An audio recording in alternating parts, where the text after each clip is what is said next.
Bonjour, voilà une petite expérience que vous pouvez faire pour vérifier que l'énergie potentielle de pesanteur d'un objet dépend de sa hauteur et de sa masse. Alors comme matériel, vous pouvez utiliser un récipient qui contient du sable, de la farine ou du sucre et deux objets de taille à peu près similaire et qui ont des masses différentes. Ici, j'ai une balle de golf et une balle de ping-pong. Quand je fais tomber une balle sur du sable, de cette façon-là par exemple, la trace de l'impact révèle l'énergie potentielle que la balle avait au début de sa chute, quand elle était ici.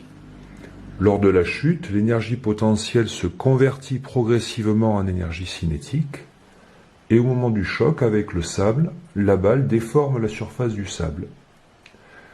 Cet impact ici permet donc de mettre en évidence l'énergie potentielle de la balle en observant la taille de l'impact, notamment le diamètre.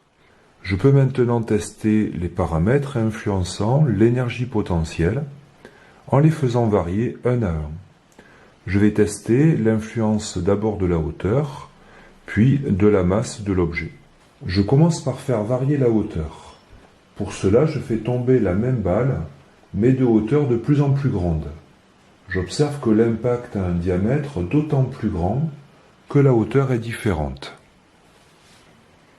Je continue ensuite en faisant varier la masse de l'objet.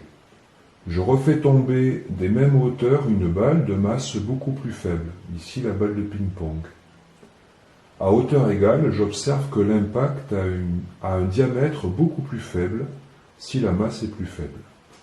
Voilà, à vous d'essayer maintenant de faire la même expérience avec les moyens du bord que vous trouverez dans votre cuisine ou votre garage.